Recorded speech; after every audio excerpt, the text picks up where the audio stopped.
అండి అందరికీ నమస్కారం. తెలంగాణ రాష్ట్ర ప్రభుత్వం కాంగ్రెస్ అధికారంలోకి వచ్చిన వెంటనే కాంగ్రెస్ పార్టీ ఇచ్చిన ఏవైతే 6 గ్యారెంటీలు ఉన్నాయో అవి ఖచ్చితంగా అమలు చేస్తామని చెప్పడం జరిగింది. ఆ అమల్లో భాగంగా ఈ రోజు మనకు ఒక అనౌన్స్మెంట్ వచ్చింది. Big breaking news అనుకోవచ్చింది.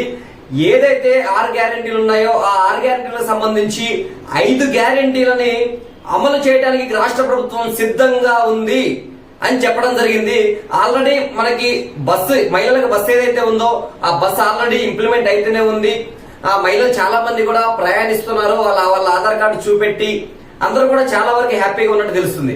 మరోపక్క ఏవైతే 5 గ్యారెంటీలు ఉన్నాయో రేపనగా 28/12/2023 నుంచి 6/1/2024 వరకు మనకి ఏవైతే ఈ 5 గ్యారెంటీలకు సంబంధించి ఆ 5 గ్యారెంటీలను కూడా ఈ లోపు మీరు దరఖాస్తు పూర్తి చేసుకోండి. వీటన్నిటిని మేము పరిశీలించిన తర్వాత ఇంప్లిమెంటేషన్ చేస్తామని చెప్పి ప్రభుత్వం చెప్పడం జరిగింది. ఏదేమైనప్పటికీ తెలంగాణ పబ్లిక్ కి న్యూ ఇయర్ కంటే ముందు మంచి సెలబ్రేషన్ అని చెప్పించుకోవచ్చు. ఎందుకంటే ఈ 5 గ్యారెంటీల కోసం చాలా మంది లబ్ధిదారులు ఎదురు చూస్తున్నారు. ఎప్పుడు ఇస్తుంది ఇంకా కాంగ్రెస్ పార్టీ, ఎప్పుడు ఇస్తుంది ఇంకా కాంగ్రెస్ పార్టీ అని. నిన్న ఏదైతే చర్చ జరిగిందో వీటి మీద ఈ రోజు వెంటనే ఈ దరఖాస్తు ఫామ్ అనేది మనకు అందుబాటులో పెట్టడం జరిగింది. ముఖ్యంగా ఎవరైతే అసలైన లబ్ధిదారులు ఉన్నారో ఖచ్చితంగా చాలా వరకు రేషన్ కార్డు మాత్రం ఖచ్చితంగా ఉండాలని చెప్పేసి ప్రభుత్వం చెప్పడం జరిగింది. దానికి తోడు రేషన్ కార్డు లేని వాళ్ళ పరిస్థితి ఏంటి అనేది చాలా మంది అయోమయంగా మారింది. ఏదేమైనప్పటికీ మనకున్న సమాచారం ప్రకారం రేషన్ కార్డు ఉన్నా లేకున్నా కూడా ఈ అప్లికేషన్ అనేది నింపేసి ఇవ్వచ్చు. ఎవరైతే లబ్ధిదారులు ఉన్నారో రేషన్ కార్డుతో సంబంధం లేదు. ఒకవేళ రేషన్ కార్డు ఎప్పుడు అవసరం ఉంటది అనేది ప్రభుత్వమే చెప్పాల్సి ఉంది. ఎందుకంటే ఇక్కడ రేషన్ కార్డు లేని వాళ్ళు చాలా మంది ఉన్నారు కాబట్టి వాళ్ళకి సంబంధించి రేషన్ కార్డు అవసరమా లేకపోతే రేషన్ కార్డు లేకుండా కూడా అప్లై చేసుకోవచ్చు అనే చెప్పడం జరిగింది. అసలు చూద్దాం అసలు ఈ 5 గ్యారెంటీలలో ఏమేమి ఆప్షన్స్ పెట్టారు, ఎవరెవరు ఎలా అప్లై చేయాలి, ఎవరెవరు ఏ లబ్ధికి తర్వాత ఏ పథకాలకు అప్లై చేసుకోవాలనేది చూడాల్సి ఉంది. ముఖ్యంగా ఇక్కడ చూస్తే అభయాస్తం అని చెప్పేసి ఈ 6 గ్యారెంటీలకు సంబంధించి అభయాస్తం అని పేరు పెట్టడం జరిగింది. ఈ అభయాస్తానికి సంబంధించి ప్రజాపాలన 28/12/2023 నుంచి 6/1/2024 వరకు ఇది ఈ దరఖాస్తులు అప్లై చేసుకోవడానికి మనకు టైం ఉంది. ఇక్కడ చూస్తే ముఖ్యంగా ఎలా అప్లై చేయాలి మాకు తెలియదు కదా. మరి మా పిల్లలు స్కూల్కి వెళ్తారు, మా పిల్లలు కాలేజీకి వెళ్తారు, మీ ఒక్కళ్ళు ఇంటి దగ్గర ఉంటాం. ఈ 6వ తారీఖు వరకు మా వాళ్ళు హైదరాబాద్ లో ఉంటారు. మరి మేము ఎలా అప్లై చేసుకోవాలనుకునే వాళ్ళందరూ కూడా ఈ వీడియోని ఖచ్చితంగా చూడండి. ఈ వీడియో మీకు నచ్చినట్టయితే ఖచ్చితంగా సబ్స్క్రైబ్ చేసుకునే ప్రయత్నం చేయండి భద్రాద్రి జిల్లాలో దయచేసి. ఇక్కడ చూసుకుంటే ఫస్ట్ పేజీ విషయానికి వస్తే ఇక్కడ కుటుంబ వివరాలు ఏవైతే మీ కుటుంబానికి సంబంధించి వివరాలు ఇక్కడ ఇవ్వాలి. ఏది మీరు క్యాస్ట్ సర్టిఫికేట్ నింపేటప్పుడు కానీ తర్వాత ఇన్కమ్ సర్టిఫికేట్ నింపేటప్పుడు కానీ ఒక ఫామ్స్ నింపుతుంటారు కదా, సేమ్ యాజ్ యూజువల్ గా అలాంటి ఫామ్స్ లాగానే ఇవి కూడా నింపాలి. ఫస్ట్ వచ్చేసి దరఖాస్తుదారుని పేరు, ఇంటి యజమాని పేరు. అంటే ఎవరైతే ఇంట్లో యజమాని ఉంటారు కదా, తండ్రి కానివ్వండి, తర్వాత అమ్మ కానివ్వండి, తర్వాత ఎవరైనా ఇంటికి పెద్ద, నాకు తెలిసి మహిళనే ఇంటికి పెద్దగా చెప్తారు కాబట్టి ఆ మహిళకు సంబంధించి ఆమె పేరు, లేదా పురుషుడైతే పురుషుడి పేరు, తర్వాత స్త్రీనా పురుషుడా ఇతరులా అని చెప్పేసి ఇక టిక్ చేసుకోవాలి ఇలాగా. తర్వాత ఎస్సీయా, ఎస్టీయా, బీసీయా, మైనారిటీయా లేకుంటే ఇతరుల, దీంట్లో ఏదో ఒకటి ఇలా టిక్ చేసుకోవాలి. తర్వాత పుట్టిన తేదీ, వాళ్ళు ఎవరైతే మనం అప్లికేషన్ ఇస్తామో వాళ్ళు ఏ తేదీన పుట్టారు ఏంటి అనేది ఇక్కడ ఇవ్వాలి. తర్వాత మనందరికీ ఆధార్ కార్డు ఉంటుంది కదా, 5వ ఆప్షన్ ఆధార్ కార్డు నెంబర్. మీ యొక్క 12 సంఖ్యల ఆధార్ కార్డుని ఇక్కడ మెన్షన్ చేయాలి. For example me Aadhaar card number 12 అంకెలు ఉంటుంది కాబట్టి దీని మొత్తాన్ని కూడా ఇక్కడ ఫిల్ చేసే ప్రయత్నం చేయండి. దాని తర్వాత రేషన్ కార్డ్ నెంబర్, ఇది చాలా కీలకం. రేషన్ కార్డ్ నెంబర్ అనేది, రేషన్ కార్డు మాత్రం ఖచ్చితంగా ప్రతి ఒక్క పేదవాళ్ళకి రేషన్ కార్డు ఉండాలి. రేషన్ కార్డు దీనికనే కాదు దేనికైనా సరే ప్రాముఖ్యం కాబట్టి ఖచ్చితంగా రేషన్ కార్డు అనేది ఉండాలి. లేకున్నా కూడా రేషన్ కార్డు లేదు అని చెప్పేసి కూడా అప్లై చేసుకునే సౌకర్యం కలిగిస్తుంది అన్నట్టుగా ప్రచారం నడుస్తుంది బయట. తర్వాత mobile number, for suppose mobile number, me mobile number ఉంటుంది కదా, ఎవరైతే పనిచేసే మొబైల్ నెంబర్ ఇవ్వండి. నాది ఓన్లీ వాట్సాప్ కలుస్తుంది, నార్మల్ కాల్స్ కలవదు, నేను కాల్ చేసి లిఫ్ట్ చేయను, అలాంటి నెంబర్ కాకుండా ఏదైతే వర్క్ చేస్తుందో ఫ్యామిలీకి సంబంధించి ఇంట్లో వాళ్ళ నెంబర్ ఇవ్వండి, చాలా బెటర్ గా ఉంటుంది. ఎందుకంటే వాళ్ళు ఒకవేళ మెసేజ్ చేసినా, గవర్నమెంట్ నుంచి మెసేజ్ వచ్చినా, ఏదైనా కాల్ వచ్చినా కూడా లిఫ్ట్ చేయడానికి అందుబాటులో బాగుంటుంది. తర్వాత వృత్తి, మీరు ఏ పని చేస్తారు, వృత్తి మీరు వ్యవసాయమా లేకపోతే ప్రైవేట్ ఎంప్లాయా లేకపోతే ఇంకేదన్నా వర్క్ చేస్తారా, ప్రైవేట్ సెక్టర్ లో వర్క్ చేస్తారా, లేకపోతే ఇంకేదైనా కార్పొరేట్ సంస్థల్లో పని చేస్తారా, లేకపోతే ఏ పనికి పోతారా అనేది ఇక్కడ క్లియర్ గా రాయాలి. ఎందుకంటే మన తర్వాత ఎంక్వైరీ ఉంటుంది, క్లియర్ గా రాయాలి. ఇక్కడ మీరు ఏదైతే వర్క్ చేస్తున్నారో, మీరు చేసే వ్యవసాయం అయితే నేను కార్పొరేట్ అని చెప్పి రాయటం కాదు, కార్పొరేట్ అయితే నేను వ్యవసాయం రాయటం కాదు, ఏదైతే మీరు వర్క్ చేస్తున్నారో ఆ వర్క్ సంబంధించి రాయాలి. తర్వాత కుటుంబ సభ్యుల వివరాలు, ఇది ముఖ్యంగా గమనించండి ప్రతి ఒక్కరు కూడా. ఇక్కడ చాలా మంది మిస్టేక్ చేస్తుంటారు, మా అబ్బాయి ఇంట్లో లేడు కదా, హైదరాబాద్ లో ఉండు కదా, మేము ముగ్గురే ఉన్నాం 1 2 3 మేము ముగ్గురే ఉన్నాం అట్లా రాసే విధానం వద్దు. ఎవరైతే మీ కుటుంబ సభ్యులు ఉన్నారో ఇంటి పెద్ద కా నుంచి, తర్వాత ఇప్పుడు ఎవరైతే దరఖాస్తు చేసుకున్నారో వాళ్ళతో వీళ్ళకి ఏం సంబంధం ఉంది, తర్వాత వీళ్ళేంటి, ఆడనా మగనా, తర్వాత పుట్టిన తేదీ, వీళ్ళ ఆధార్ నెంబర్. ఇలానే నెక్స్ట్ సపోజ్ కొడుకు అనుకోండి, ఇక్కడ కొడుకు అంటే కొడుకు పేరు, దరఖాస్తుదారు సంబంధం ఏంటంటే మహిళ కాబట్టి అమ్మ అంటే కొడుకు, ఇతను అమ్మకి కొడుకు, లింగం వచ్చేసి ఇతను మెయిల్ కొంటాడు కాబట్టి మెయిల్, పుట్టిన తేదీ ఆధార్ నెంబర్ అంతే. తర్వాత సపోజ్ ఈమె బిడ్డ ఉందండి, ఈమె బిడ్డకు సంబంధించి ఈమె పేరు సంబంధం ఏదైనా కూతురు, లింగం వచ్చేసి ఫీమేల్, తర్వాత పుట్టిన తేదీ ఆధార్ కార్డ్ నెంబర్. అట్లా ఎంతమంది ఉంటే అంతమంది అక్కడ పైన అప్లై చేసే వాళ్ళకి ఏమైతారు ఏంటి అనేది ఇక్కడ క్లియర్ కట్ గా రాయాలి. ఎటువంటి మిస్టేక్స్ మాత్రం దయచేసి ఎవరు చేయకండి, ఖచ్చితంగా క్లియర్ గా రాసే ప్రయత్నం చేయండి. తర్వాత మరో పక్క ఇక్కడ మనకి ఇక్కడ ఫోటో ఉంటది, ఖచ్చితంగా ఎవరైతే అప్లై చేస్తున్నారో వాళ్ళ ఫోటో, ఎవరైతే మనకి తండ్రి కానివ్వండి తల్లి కానివ్వండి అప్లై చేస్తారు ఇంటికి పెద్ద కాబట్టి వాళ్ళ ఫోటో ఖచ్చితంగా ఇక్కడ అంటించాలి ఫోటోకి సంబంధించి. తర్వాత చిరునామా వచ్చేసి ఇంటి నెంబరు, ఫర్ సపోజ్ 1-2-3- ఏదో ఉంటది అది. తర్వాత మీ వీధి ఏదైతే వీధి, మెయిన్ రోడ్ అది, మెయిన్ రోడ్ ఇది డాష్ ఏదో రాస్తారు కదా అది. తర్వాత గ్రామమా లేకపోతే మీది మున్సిపాలిటీనా, మీ విలేజా లేకపోతే మున్సిపాలిటీ అనేది క్లియర్ గా రాసే ప్రయత్నం చేయండి. తర్వాత వార్డు నెంబర్, ఇప్పుడు ఫర్ సపోజ్ విలేజ్ అనుకోండి, మాది 2వ వార్డు అని చెప్పేసి రాసేది. వార్డు నెంబర్ పేరు అవసరం లేదు, ఏ వార్డు నెంబరే చేయదు. ఎందుకంటే చాలా మంది తెలివిగా వార్డు నెంబర్ పేరు కూడా రాస్తారు, అలా ఎవరు చేయొద్దు. తర్వాత మండలం వచ్చేసి మీది ఏ మండలం అనేది మీకు తెలిసి ఉంటుంది కాబట్టి ఖచ్చితంగా మండలం పేరు మెన్షన్ చేయాలి. తర్వాత జిల్లా, ఏ జిల్లాకు సంబంధించి మీరు అప్లై చేస్తున్నారు అనేది క్లియర్ గా అక్కడ మెన్షన్ చేసే ప్రయత్నం చేయండి. అభయహస్తం 6 గ్యారంటీలలో 5 గ్యారంటీలని లబ్ధి పొందడానికి మీరు ఇవ్వాల్సిన వివరాలు ఏంటి అనేది ఇది. మీ టోటల్ ఎవరైతే అప్లై చేస్తున్నారో ఈ 5 గ్యారంటీలకి వాళ్ళు చేయాల్సిన పని ఇది. తర్వాత నెక్స్ట్ మీకు అభయహస్తం గ్యారంటీ పథకాలు లబ్ధి పొందడానికి వివరాలు ఇచ్చారు కాబట్టి కావాల్సిన పథకాల కోసం లబ్ధి మీకు కావాల్సిన ఏవైతే పథకాలు ఉన్నాయో ఆ పథకాల కోసం ఇక్కడ ఏదైతే మనకి పథకాలు ఇచ్చారో 5 గ్యారంటీలు, ఆ 5 గ్యారంటీలు ఈ పథకాలను టిక్ చేయాలి. మాకు ఈ పథకం కావాలి, ఈ పథకం నేను అర్హుణ్ణి అని చెప్పేసి లబ్ధి కోసం మీకు కావాలి అనుకుంటే టిక్ చేయాలి. లేదు మాకు రాదని మీకు ముందే తెలిస్తే టిక్ చేయని అవసరం లేదు, మీకు అవసరం ఉన్నదే మీరు లబ్ధి పొందుతాం అని తెలిసిందే టిక్ చేసే ప్రయత్నం చేయండి. ఫస్ట్ పథకం వచ్చేసి మహాలక్ష్మి పథకం కింద ప్రతి నెల మహిళలకు 2500 రూపాయలు ఆర్థిక సాయం ఇస్తున్నది కాంగ్రెస్ ప్రభుత్వం. ఖచ్చితంగా దీంట్లో కూడా అప్లై చేసే ప్రయత్నం చేయండి. అయితే ఇక్కడ మీరు ఏదైతే మీ అప్లై ఎలా చేయాలి మేము ఏంటనేది అనుకుంటారా, ఏ అప్లై ఎలా ఏం లేదు, జస్ట్ ఇలా టిక్ మార్క్ రైట్ మార్క్ కొడితే సరిపోతుంది. ఈ రైట్ మార్క్ ఇలా కొట్టి 2500కి మేము లబ్ధికి అప్లై చేస్తున్నామని చెప్పి మీరు ఈ టిక్ మార్క్ కొడుతూనే దాంతో సరిపోతుంది. కానీ ఇక్కడ ప్రతి నెల 2500 అనేది అందరి మహిళలకి రాదు, అందరి మహిళలకి ఎట్టి పరిస్థితుల్లో రాదు. ఇది దీనికి ఎవరు వర్తకులు అంటే BPL, బిలో ప్రాపర్టీ ల్యాండ్, ఎవరైతే తక్కువ భూమి కలిగి ఉంటారో ఆ మహిళలకే 2500 రూపాయల ఆర్థిక సాయం అందే అవకాశం ఉందని ఖచ్చితంగా తెలుస్తుంది. తర్వాత 500 రూపాయలకే గ్యాస్ సిలిండర్, 500 రూపాయల గ్యాస్ సిలిండర్ కాబట్టి ఇది కూడా ఇలా టిక్ చేసే ప్రయత్నం చేస్తే ఇది కూడా లబ్ధి కొరకు అప్లై చేసినట్టు అవుతుంది. మీరు ఈ 500 రూపాయల గ్యాస్ సిలిండర్ అనేది కూడా అందరికి ఇచ్చే ప్రసక్తి లేదు. ఎందుకంటే ఇక్కడ మనకి ఏది కూడా ప్రతిదీ రేషన్ కార్డుతోనే ముడిపడి ఉంది కాబట్టి రేషన్ కార్డు వచ్చేసి మనకి మొత్తం తెలంగాణ రాష్ట్ర వ్యాప్తంగా 1,50,00,000 రేషన్ కార్డ్స్ ఉన్నాయి. దాంట్లో 75 లక్షల తెల్ల రేషన్ కార్డులు ఉన్నాయి. 75 లక్షల తెల్ల రేషన్ కార్డులు ఎవరైతే ఉన్నారో వాళ్ళే లబ్ధిదారులుగా ప్రకటించే అవకాశం ఉంది.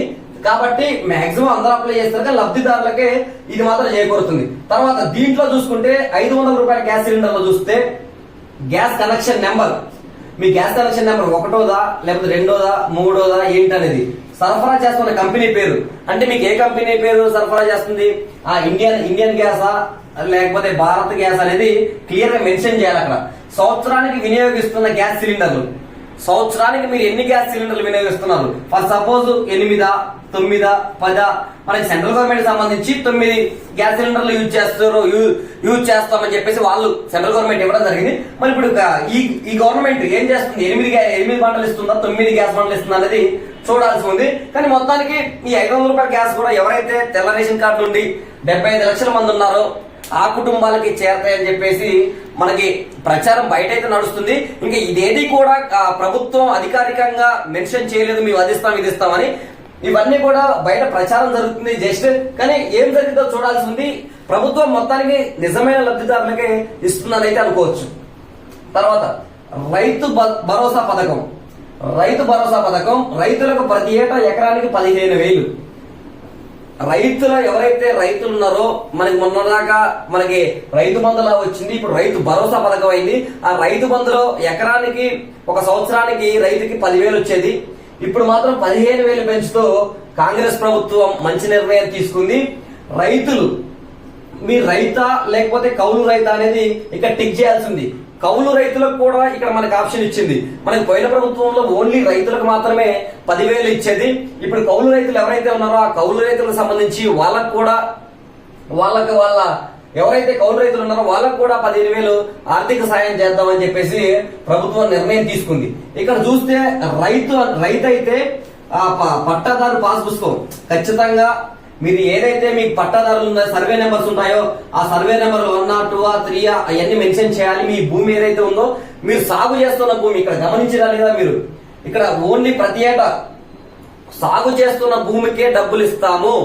మాకు 10 ఎకరాలు ఉంది, ఆ మిగతాదంతా మెట్ట భూమి, అక్కడ బోరు పడదు, మొత్తం నీళ్లు రావు, అక్కడ మేము పొలం పండించలేము, దానికి ఇవ్వాలంటే ఎవరు ఇక్కడ ఓన్లీ ఏదైతే మీది అక్కడ 5 ఎకరాలు పడుతున్న పొలం 5 ఎకరాలకే ఇస్తారు మీకు, అంతే. సో ఇక్కడ మన రైతులకు సంబంధించి వాళ్ళు సర్వే నెంబర్లతో సహా పాస్ పుస్తక నెంబర్ ఖచ్చితంగా ఇక్కడ వేయాలి. తర్వాత సాగు చేస్తున్న భూమి వివరాలంటే మీరు ఆ సర్వే నెంబర్లు ఇవన్నీ ఇక్కడ మెన్షన్ చేయాలి ఖచ్చితంగా. ఎందుకంటే ఇక్కడ కౌలు రైతులైతే ఇక్కడ వాళ్ళకి భూమి ఉండదు, పాస్ పుస్తకం కూడా ఉండదు. కాబట్టి ఈ కౌలు రైతులు ఎవరి భూమిలో అయితే మీరు పనిచేస్తున్నారో, ఎవరి భూమిలో మీరు పనిచేస్తున్నారో ఆ భూమికి సంబంధించి పాస్ పుస్తకం నెంబర్లు, తర్వాత మీరు సాగు చేస్తున్న భూమి వివరాలు. ఎందుకంటే ఇప్పుడు మీకు పొలం ఇచ్చి ఆ ఓనర్లు ఎక్కడో హైదరాబాద్ లో ఎక్కడో సెటిల్ అయి ఉంటారు, వాళ్ళకి రాదు, మీకే వస్తుంది అది. ఎందుకంటే మీరే ఆ భూమిని సాగు చేస్తున్నారు కాబట్టి ఆ కౌలు రైతులు ఎవరైతే ఉన్నారో వాళ్ళకే దీని అర్హత పొందినట్టు తెలుస్తుంది ఇక్కడ.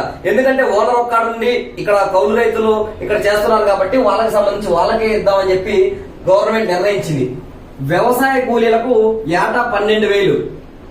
వ్యవసాయ కూలీలు ఎవరైతే ఉన్నారో మహిళలు కానివ్వండి, తర్వాత మగవాళ్ళు కానివ్వండి, వీళ్ళందరికీ కూడా వ్యవసాయ కూలీలకు ఏటా 12,000. అంటే వీళ్ళకి ఎటువంటి భూమి లేకుండా ఉండి అందరూ ప్రతి సంవత్సరాలు జీవితాంతం పనికి పోయే వాళ్ళు ఎవరైతే ఉంటారో, అంటే కాయ కష్టం చేసి ఎవరికైతే భూమి లేక బాధపడుతూ ప్రతిరోజు పనికి పోయే వాళ్ళు ఎవరైతే ఉంటారో వాళ్ళందరికీ సంబంధించి సంవత్సరానికి 12,000 రూపాయలు కాంగ్రెస్ ప్రభుత్వం ఇవ్వడం జరిగింది. ఇది మాత్రం చాలా మంచి ఆలోచన కాంగ్రెస్ ప్రభుత్వానికి.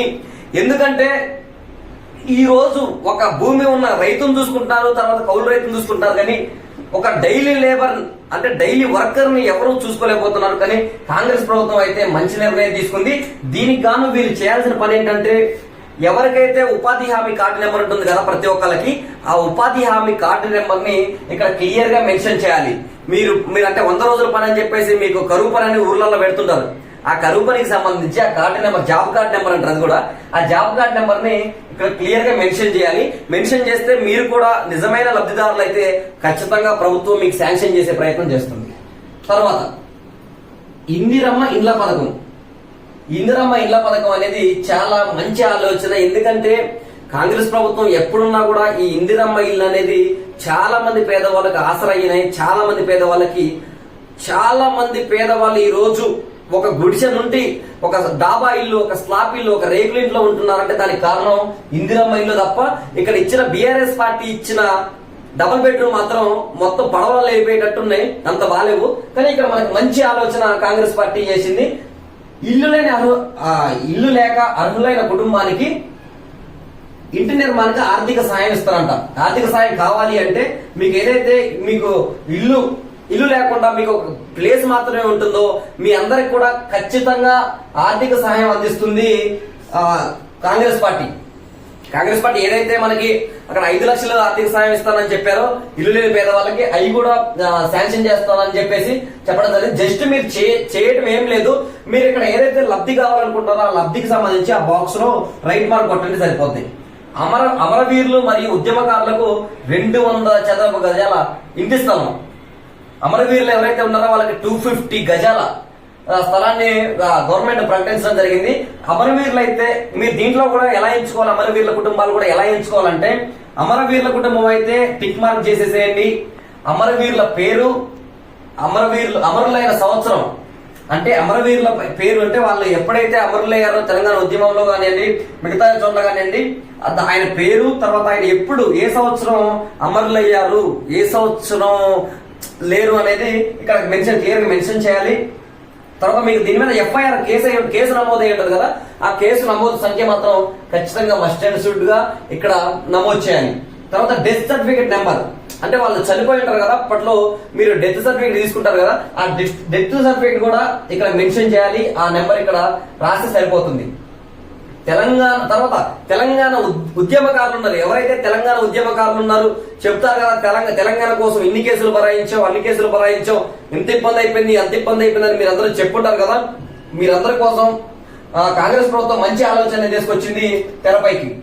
తెలంగాణ ఉద్యమంలో మీరు పాల్గొన్నారా, అవునైతే అవునని కాదైతే కాదని ఖచ్చితంగా ఇక్కడ మెన్షన్ చేయాలి. అవును పాల్గొన్నాము అనేటోళ్ళు టిక్ మార్క్ కొట్టాలి, కాదు పాల్గొనలేదు అనేటోళ్ళు కూడా టిక్ మార్క్ కొట్టాలి.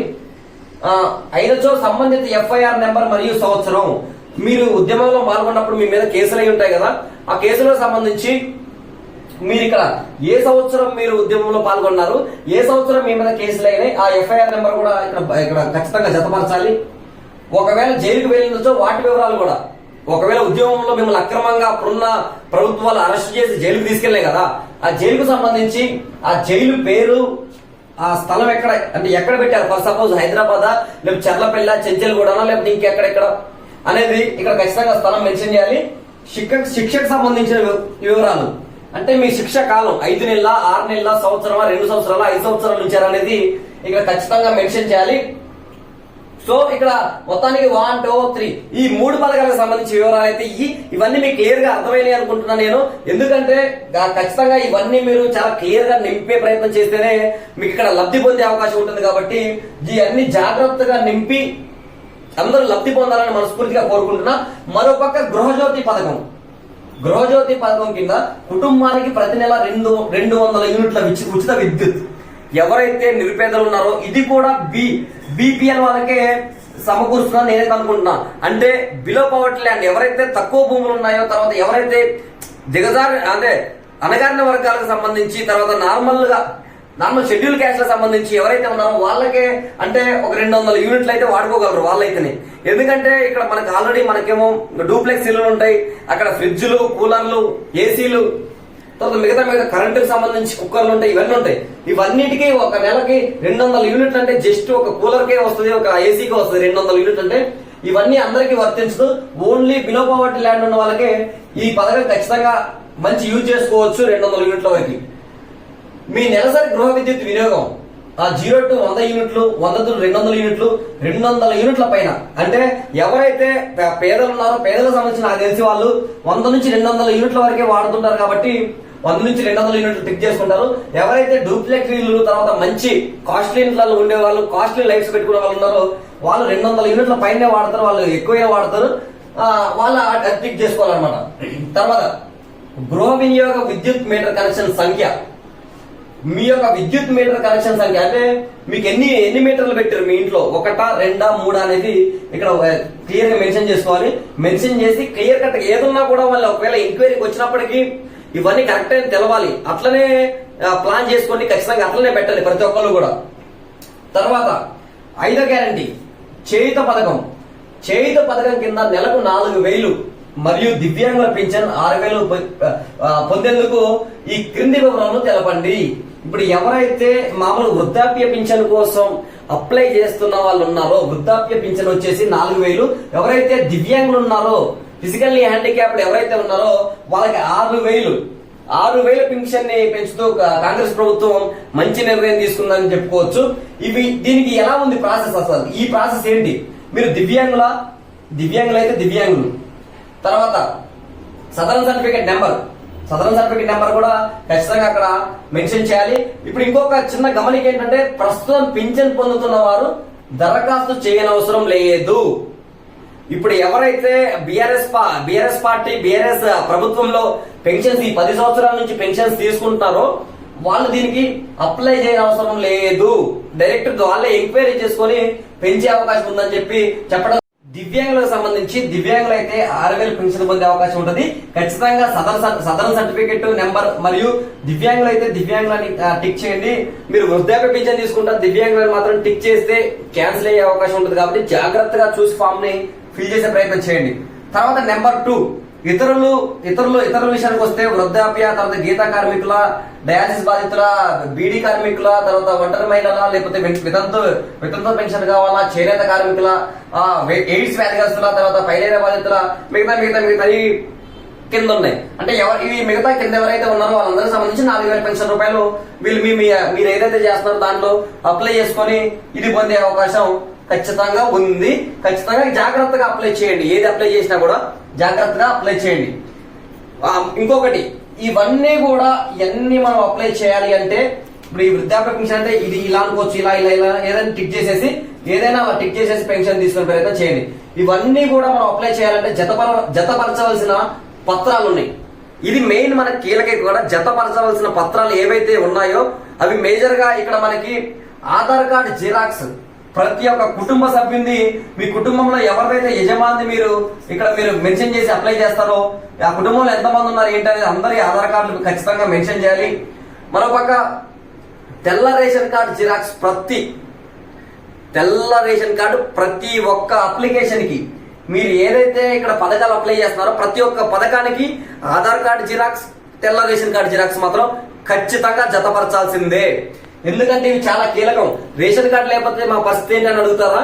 రేషన్ కార్డు లేకపోయినా సరే రేషన్ కార్డు నెంబర్ అని ఉంది కదా, అక్కడ రేషన్ కార్డు మాకు లేదు అని చెప్పేసి మీ దగ్గరలో ఉన్న అప్లికేషన్స్ తీసుకొని ఆ అప్లికేషన్స్ నింపి మీకు మీ గ్రామానికి కానీ, తర్వాత మీ టౌన్ అయితే, మున్సిపాలిటీ అయితే మీ వార్డులలోకి అధికారులు రావడం జరిగింది. ఆ అధికారులకి మీరు సబ్మిట్ చేయండి. మీ రేషన్ కార్డు లేకపోతే అధికారులకు చెప్పి మాకు రేషన్ కార్డు లేదండి అయినా కూడా మేము అప్లై చేస్తున్నామని చెప్పి అప్లికేషన్ అనేది వాళ్ళకి ఇవ్వండి.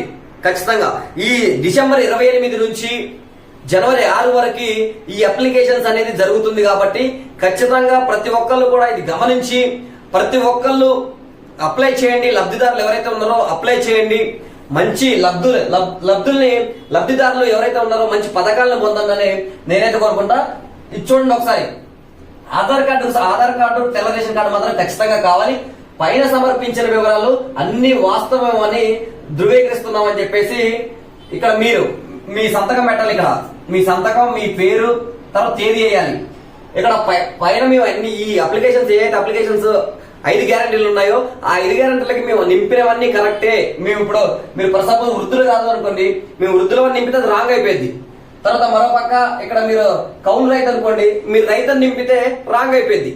అట్లా ఇవన్నీ మీరు ఒకసారి 2 సార్లు సరి చేసుకొని ఈ నింపి ఇవన్నీ మీరు కరెక్టే అని చెప్పేసి మీ యొక్క సంతకం ఇక్కడ చేసినట్టయితే ఇక్కడ మీ పేరు, తేదీ రాయాల్సిందే. ఖచ్చితంగా తేదీ రాస్తే ఇక్కడ మీకు ఇదంతా కూడా అప్రూవల్ అయినట్టే, మీరు చెక్ చేసుకున్నట్టు ఫస్ట్ చెకింగ్. ఒకవేళ మీకు సంతకం రాదు, మేము సంతకం పెట్టలేమండి అంటే ఖచ్చితంగా మీ వేలుముద్ర ఏదైతే ఉందో వేలుముద్ర తీసుకొచ్చి ఇక్కడ వేయండి. వేలుముద్ర అట్లా వేస్తే దానికి అప్రూవలే. ఇదంతా అయిపోయిన తర్వాత మనకి ఖచ్చితంగా వాళ్ళ నుంచి ఒక ఎక్నాలెడ్జ్మెంట్ కార్డ్ అనేది వస్తుంది అధికారుల నుంచి.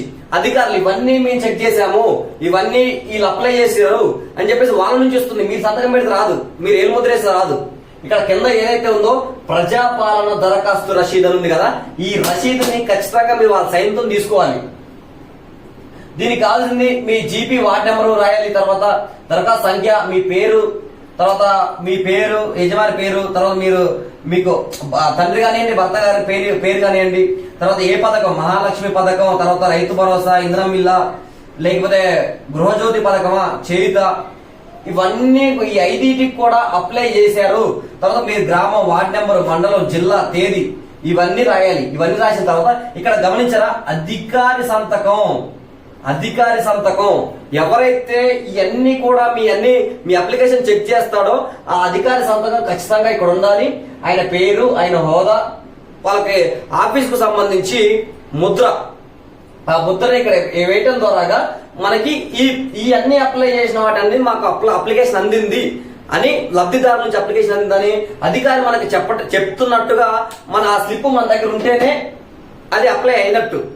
లేదు మేము నేను పనికి పోవాలండి, అర్జెంట్గా ఇచ్చొచ్చిన ఈ స్లిప్ నేను తెచ్చుకోలే, మనం అప్లై చేసినట్ట కాదంటే కానట్టే కదా. ఎందుకంటే ఇది ఖచ్చితంగా ఉండాలి. ప్రజాపాలన దరఖాస్తు పాలసీ అనేది ఖచ్చితంగా ఉండాలి.